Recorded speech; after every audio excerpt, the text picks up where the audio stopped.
How is autism diagnosed?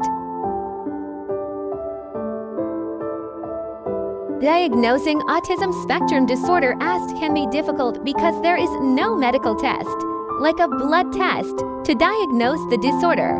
Doctors look at the child's developmental history and behavior to make a diagnosis.